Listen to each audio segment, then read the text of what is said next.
everyone, it's Bella, and today I'd like to talk to you about the full moon, supermoon of the year on the 13th of July 2022 at 21 degrees of Capricorn. Now, with the sun opposing the moon, the polarities of our lives come to our attention, such as me and them, mind versus feelings, home and work, work and play. In some cases, there can be a pull in two different directions. This dynamic can create tension for some, and the key is in balancing these areas out. The sun is also opposing Pluto, which can bring conflict between the inner and the outer, your private life versus your public life, your internal world toward what you show outwards to the outer world. Again, home and work, me and them, depending on where this falls in your chart. And this can indicate intense encounters with another person or another party, whether it be an authority figure, a government, parent, a lover, a spouse, a child, or some kind of circumstance. Power struggles can occur with this energy, violence and force in some instances. It's therefore essential to stay away from any dangerous areas or people. This can indicate, though, that you will probably be saying your say, and the areas where change is required can reach a culmination point now, where you have the ambition to make it happen, to stand up for yourself, but always make sure that you're not acting in selfishness or in a mode of trying to control a situation or another person. Pluto is not to be played with, and if you need assistance with whatever it is that you're dealing with at this time, as many people might, this is a good time to get help and to not go at it alone. Otherwise, you might regret it later on. The area of Cancer and Capricorn could be experiencing some tension, like I've mentioned, and a culmination or something coming to a head in the house of Capricorn in your chart. It can be an emotional ending for some, but ultimately this is for your highest good, as this is also the area in your chart that's gone through a huge transformation since 2008. And you'll be doing this area very differently, especially from next year, once Pluto moves out of Capricorn and ingresses into Aquarius. Now, the sun also conjuncts Mercury. There's more emphasis on the areas of Virgo and Gemini in your chart with this aspect as well. And you may examine quite a bit about yourself and also topics that would take care of the Virgo and Gemini houses in your chart. This lunation is also in the third decan of Capricorn, which is also ruled by Mercury, overall ruled by Saturn. So Mercury plays a big part here. You may find you initiate more conversations, expressing yourself and how you feel. And for some, this can be a more internal conversation, as Cancer season has us more moving into more of a private and internalized mode. This is a great energy to plan for the future, as you are more in tune with what you need going forward.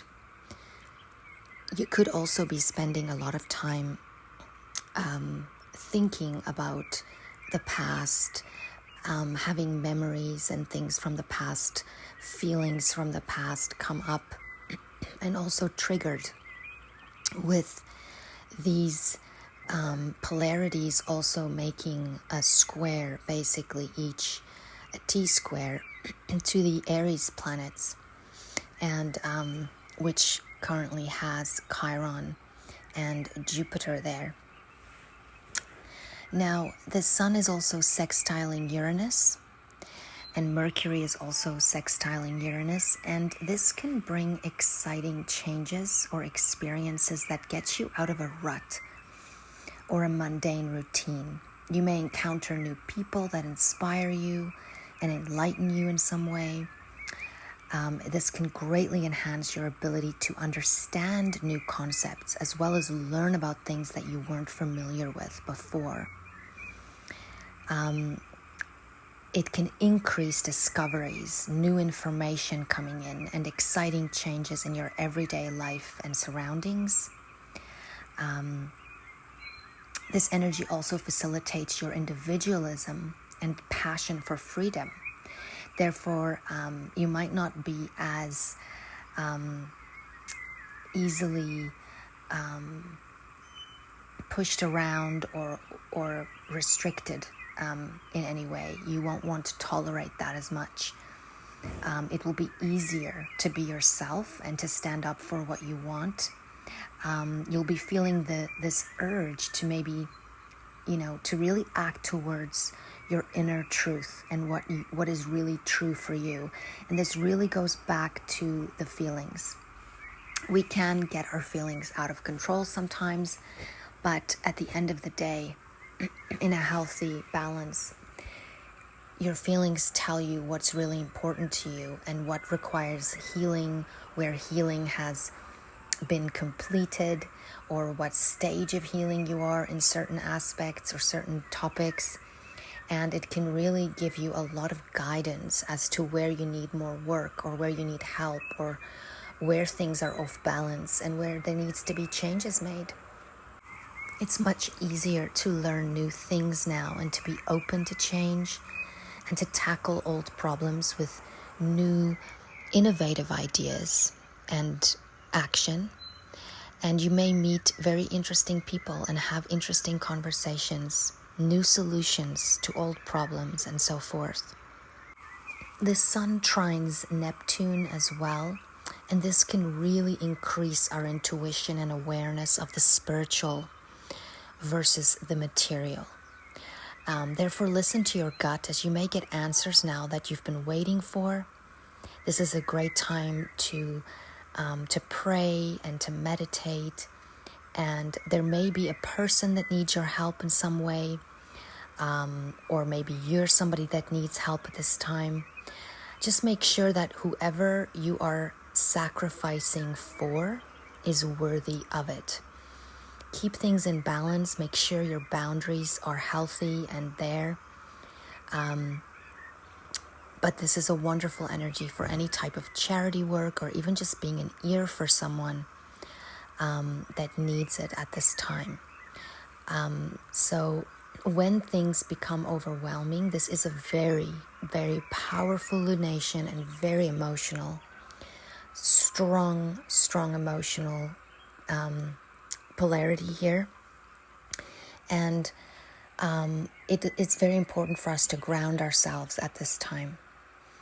And we can help ourselves when we are feeling overwhelmed with maybe what we are going through by also helping others, reaching out to others, and giving of ourselves, because we get so much in return by doing that as well, with an energy exchange like that.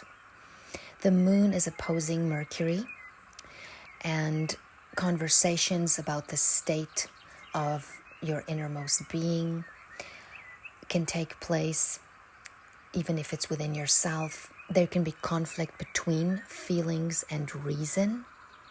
It may not be entirely possible to have a clear and logical discussion about important issues with others, as your logic can be shadowed by old habits and childhood patterns. So it's a good question to ask, is this just an emotion that may be triggered by something from the past, Am I overreacting? Or is this a rational judgment, honoring what I truly need, what's good for everyone involved? The moon also trines Uranus and sextiles Neptune, and we may find the need to make exciting changes or unusual or even impulsive changes that may seem impulsive or unusual to others. In your immediate surroundings or in some area of your life, your home, your personal life, you may experience an emotional upgrade in seeing the roots of your emotions from a higher perspective. And this can really assist you in understanding yourself and others much better on a much deeper level.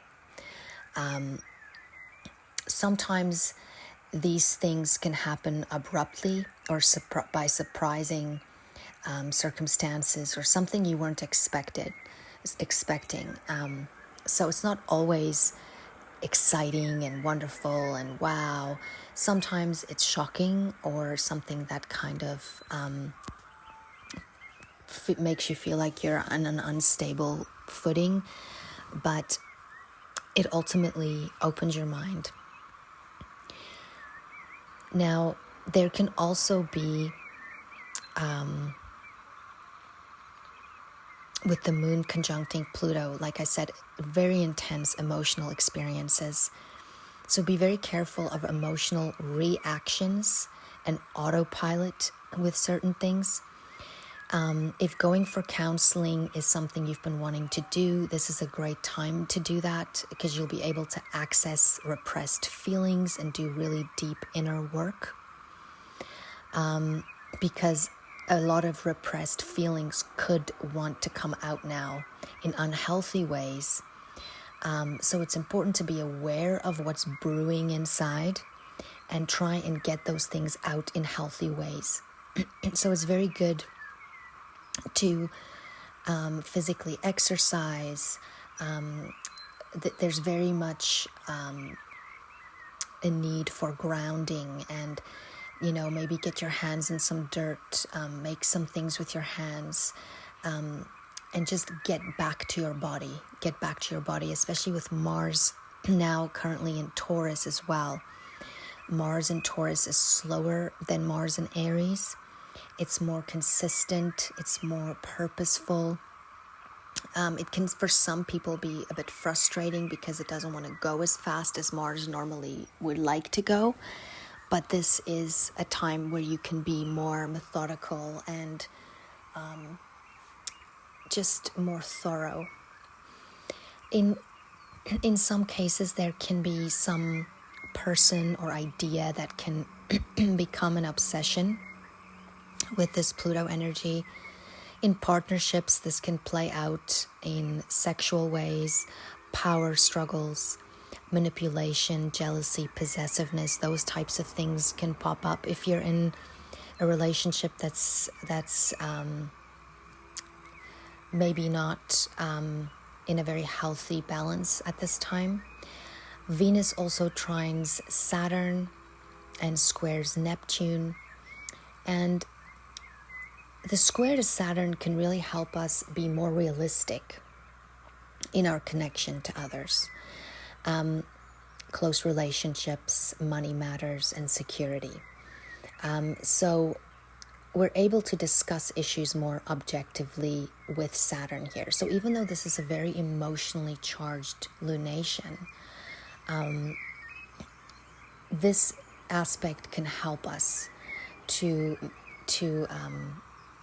lighten that up a bit, to help us with some objectivity so we're not too emotional.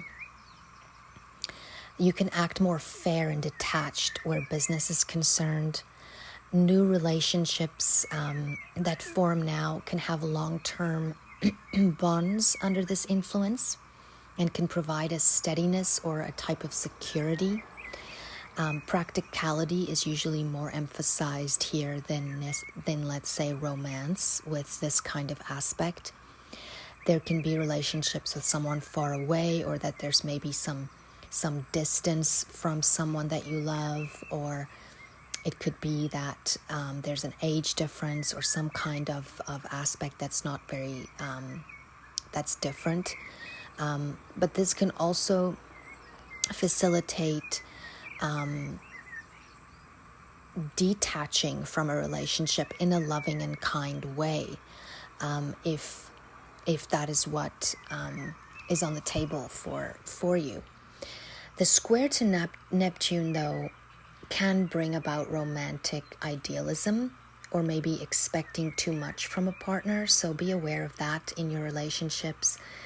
Disappointment can show up with love and money. And if you are starting a new relationship under this transit, it is important to really not get lost in the fantasy of it. As with Neptune, there can also be deception, or there can be this idealistic view of this person or this relationship. It's very unrealistic. So it's important to not get lost in the fantasy and really check out relationships well before making commitments to new relationships at this time. Saturn is also squaring Uranus, and radical action can be taken with this aspect and toward change that you've needed to make for some time now, in an area where you've felt stuck or held back or restricted in some way. The tension or the pressure here is intense, and this aspect is showing you where you no longer can tolerate something, where the universe will make things so uncomfortable that you simply have no choice but to make the change. This can be painful if you push against it, just to create harmony or peace in your surroundings. So there needs to be more flexibility and freedom in this area, and independence, more authenticity. And for some, this can be this has really been something that's been going on for a while. I would say definitely, for the last, since Uranus moved into Taurus, your Taurus house are undergoing changes, and radical shifts are taking place there, even if it's in an internal way. So your Taurus house is getting an energetic upgrade. We all are on the planet right now. And it's important to really become aware of how our energy is affected by others, and how we affect others with our energy, and how we are around certain people and certain places, and how everything is a butterfly effect. And it's important who you surround yourself with and what soil you plant your plant in. And so it's important to listen to the signs and the signals of where you need to create this change, so that it does not become something that becomes a really big issue. We also have Mars, Uranus, and the North Node conjuncting at the end of the month. And at the end of the month, there's very, very intense energies into August, and again being highlighted in October, when we have the exact another exact Uranus Saturn square that will, so this will be highlighted for us again at that time. Now, so whatever is happening in this next few weeks, we'll again have some themes highlighted in October connected to this. Now, the North Node is also sextiling the Sun and trining the Moon and sextiling Mercury. And with the sextile to the Sun, this can be lucky in the connection between your Taurus and your Cancer house, being at the right time at the right place. You'll be able to express yourself more easily regarding the changes that you're trying to make in your Taurus house towards more independence and authenticity. So like I said, I think you'll definitely be able to say your say during this time. The trine to the moon, really aligns the emotions with the life path that you are directed towards right now. Crowds can also be easily swayed with this type of energy. The sextile to Mercury really boosts your mental capacity and the ability to use your intellect. So this can bring about opportunities to really say what you want to say and get it across the way you want people to understand it. It's great for if you're selling things or having to make a speech or connecting to the right people that can facilitate growth with your path forward.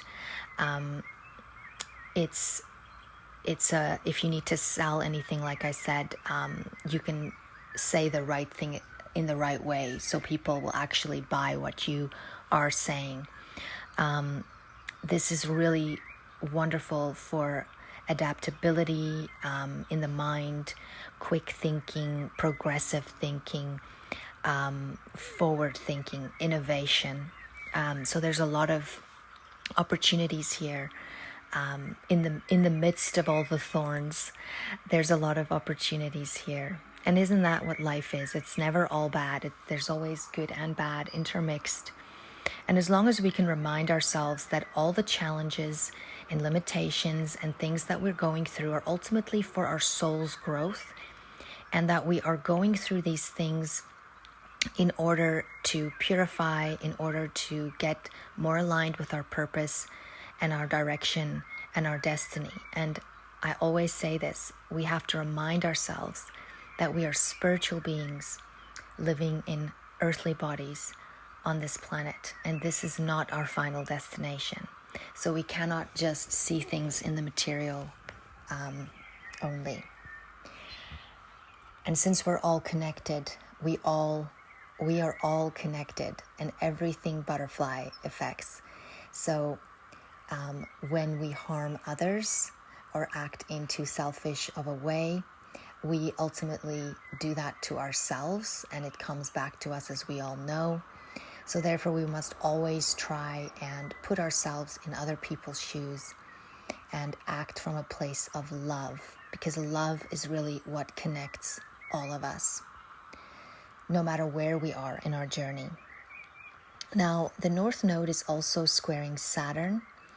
So there can be some repeated karmic themes that are coming up at this time.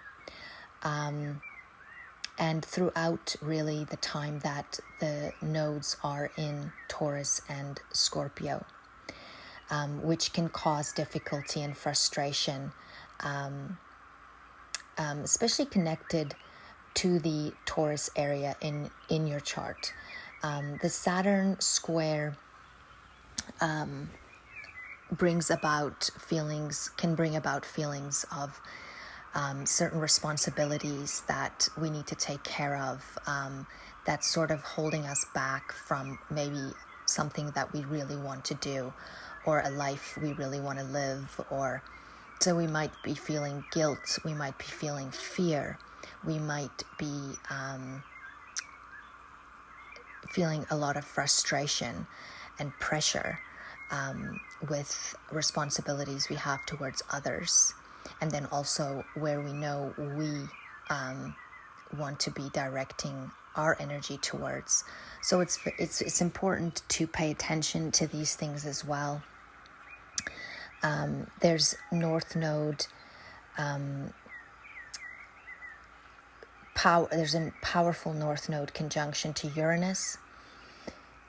And I will speak more about this in my video on the Leo new moon later this month, as this will reach a potency point at the end of the month when Mars joins the North Node and Uranus here in Taurus, where this is really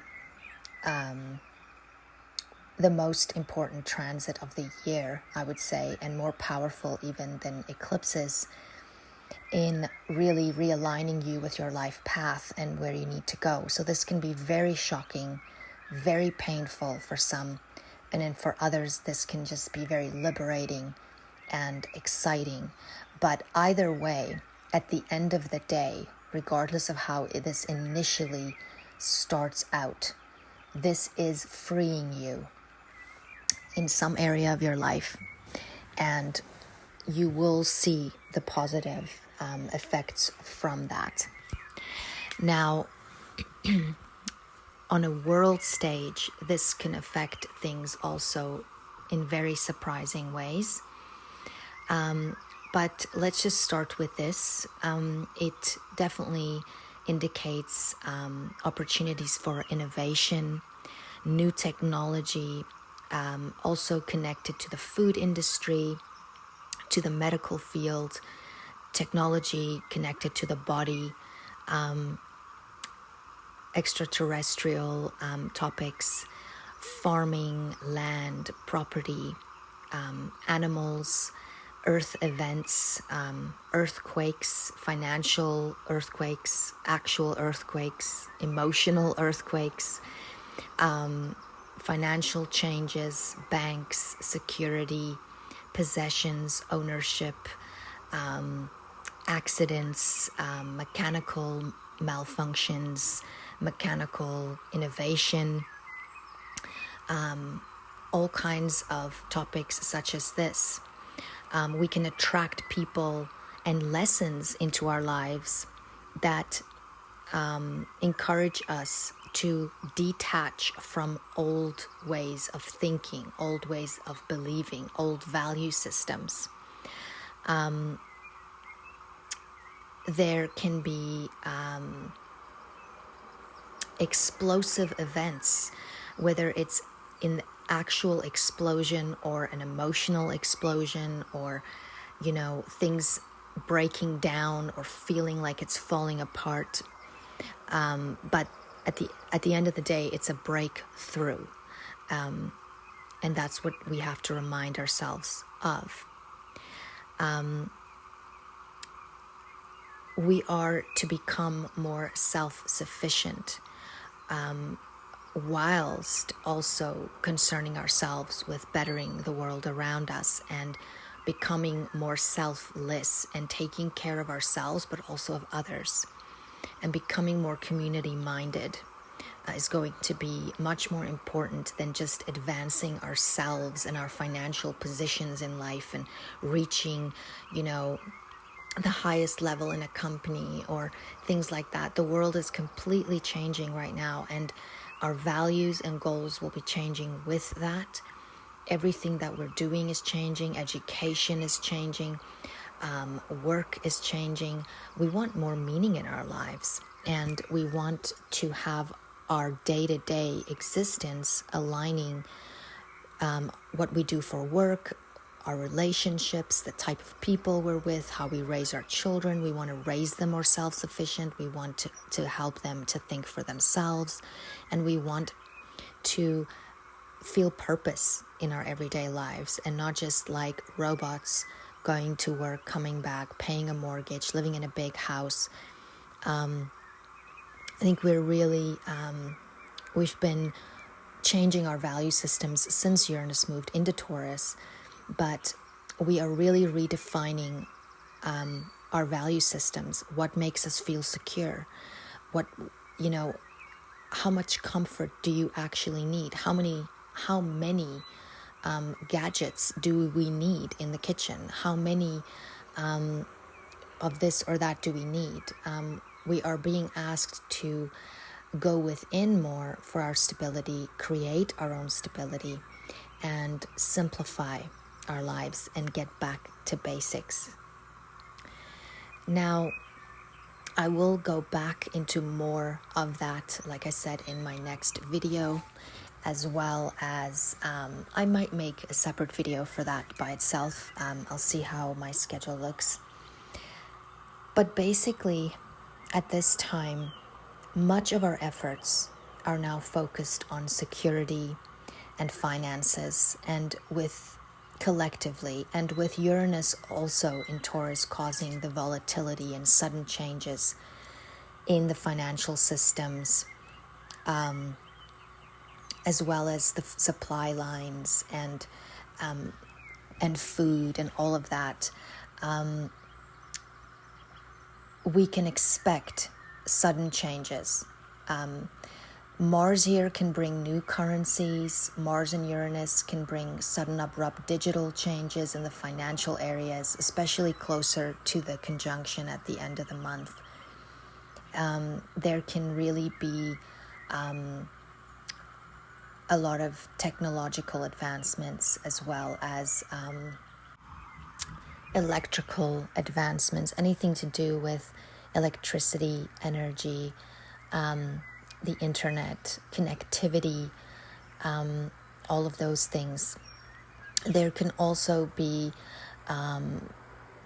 much more information coming through from outer space and from the ethers and into Earth.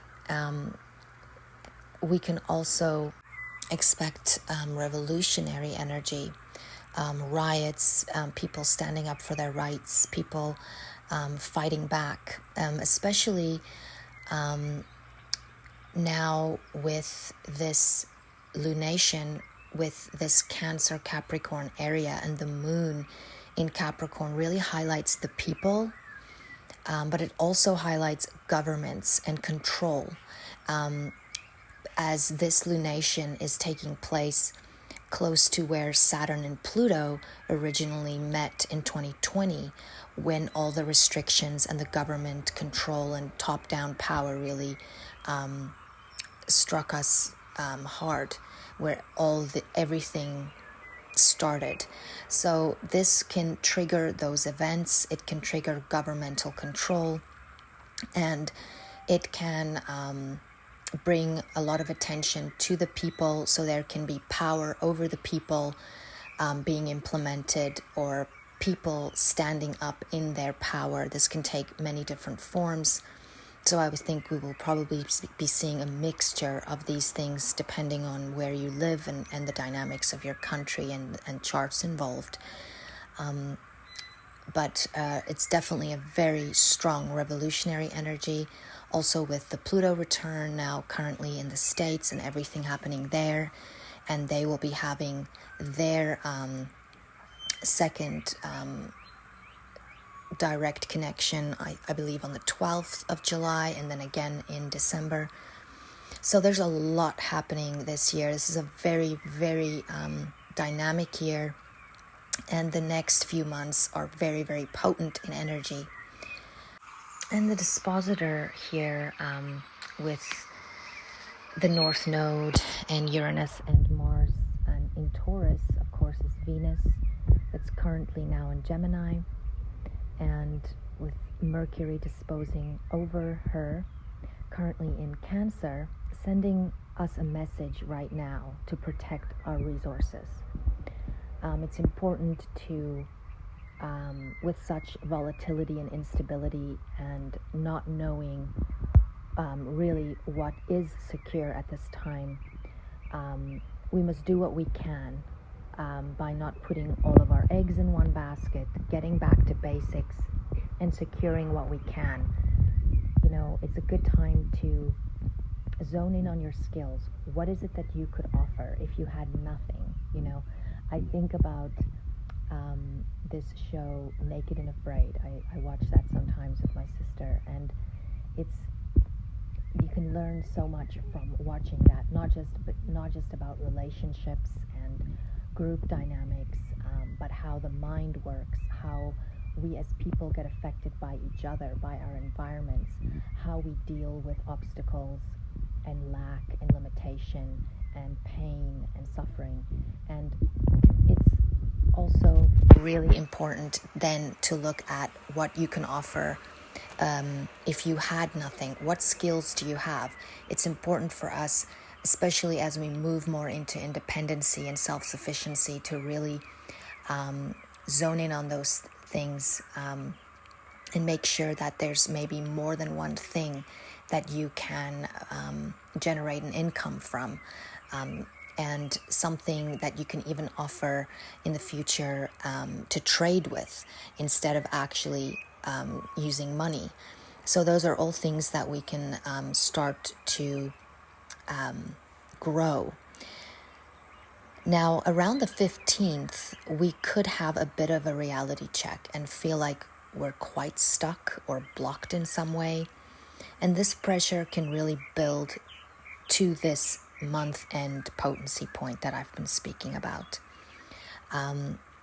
But ultimately, we are stepping up into more maturity, a higher understanding, a higher perspective. We're taking a steady approach. We're building a baby to what we think we want, because we can feel it. And even though we're not entirely sure what's coming, we're getting ready and we're braving up for it. And we can feel what's right and what is not. We're reconsidering our commitments to others, whether it's financial or in some other way. We are maturing in our sovereignty and taking responsibility for what's really ours to carry and what is really no longer ours to carry, or balancing that out. When we allow ourselves to take that step into our truth, we also make room for those around us to do the same. We can inspire others. Truth is a freeing energy, even if it feels uncomfortable and painful. It's freeing. It's just like when you find out someone has been deceitful in some way. It can be painful at first, but it frees you ultimately from that relationship or from that person stealing your time, or, whatever it may be. There's always a silver lining. So it's important to actually want truth to come out and to want to follow your truth, because when you're on that path, regardless of what happens, it's always for your highest good. Just as if you're traveling down the road and there's a reroute or some kind of delay, I remind myself, there could be an accident up there, and I'm being slowed down so that I'm not in it.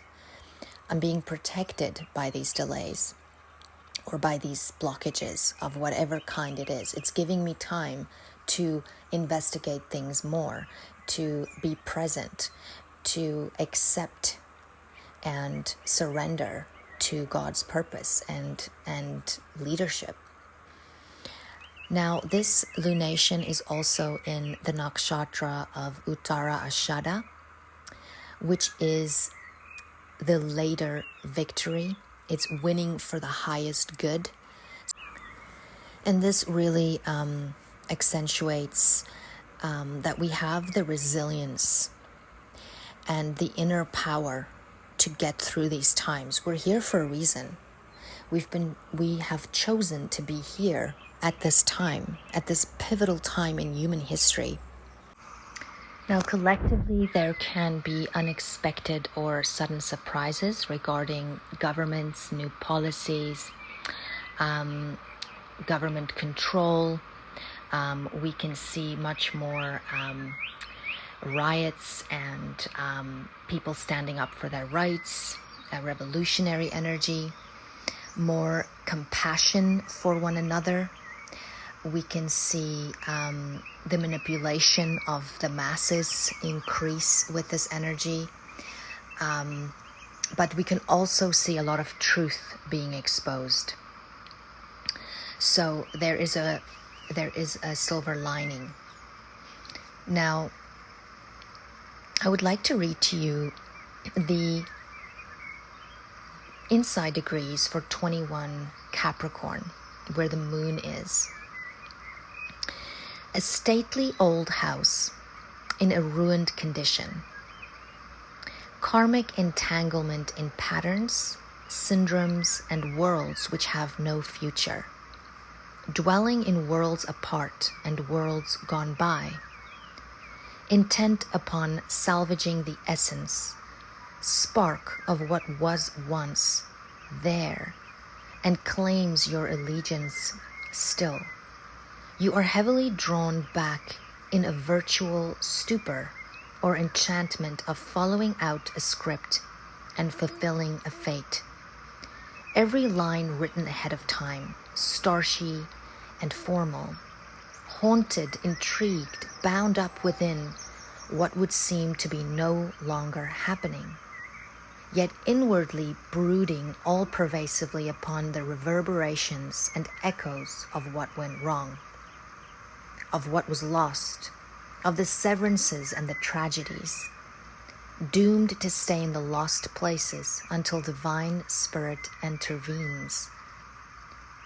Self-sentenced to limbo, half glad of it and half miserable and full of longings. Now the ruler of this lunation in Capricorn is Saturn at 24 degrees of Aquarius. A large brown bear picking and eating apples. Gross indulgence and a conscience that just won't quit, saturating your energy field with exaggerated gestures of capitulation to your own lower nature. But you do this in a continual ironic juxtaposition to an observing intelligence and a keen conscience which deplore and have no use for your own shenanigans. Being split between the compulsive and addictive personality and the dispassionate and icily removed consciousness. You're trying to turn yourself around by alternating binging and reforming, but each binge triggers a reaction of the other side of mind, and each renunciation and reformation in turns triggers a further reaction. This dialectic between being bad and being good is all on the pro and con level of the dualistic mind. The only hope in this pattern lies in wearing out both ends so that a third place can open, in which neither acting out nor becoming exemplary is all that necessary. You do what you do, and you see it the way you see it, and all the self-conscious overlays and each and every self-manipulation in whatever direction dissolve when the space is clear. It's important to ground ourselves at this time. If you feel anxious, or even that you're having trouble sleeping, make sure you spend time alone if you can, in the morning, in the evening. Still yourself, get out in nature, get some sunshine if you can, get practical, be creative. This is a wonderful energy right now to tap into the creative side, and but grounding is of utmost importance, getting down to basics, and remembering that all limitations, afflictions, and adversities prove to be blessings in disguise by developing inner growth and understanding and moving us closer to our higher path, to our destiny path, to our purpose, which is what we are here for to begin with. And purpose does not need to be something big. You can make a difference with little things in your daily life, whether it's a smile to a person walking by, or a genuine gratitude-filled thank you for someone's time, or a person at the grocery store, ringing through your groceries, and just having that human-to-human contact, and recognizing the soul within the other, and that we're all on this journey together. We're all in different boats, but we're all on the same journey, and we're all going through huge changes collectively. And there's very, very important for us right now to be compassionate to one another and to tap into prayer as much as we can. Isaiah 26:4 says, "Trust in the Lord always, for the Lord God is the eternal rock." Thank you for listening. You can also check out my 2022 rising sign horoscopes for the year. Each is about 90 minutes in length, and they can really help you to understand the cycles you've been going through and where the planets are right now and what you may be experiencing. It'll help you to understand yourself and others much, much better. And it just helps you to also prepare for certain energies throughout the year. It can give you some insight, and like they say, if you know it's going to rain and you can bring an umbrella, you're better prepared. So check that out if you like. You can also follow me on Instagram. I will be changing a lot of things about my podcasts going forward. I'm not there yet, but things will be changing as I myself I'm going through pivotal life changes at this time. May the sun shine bright on you this day, and may there be blessings coming your way. Until next time, bye-bye.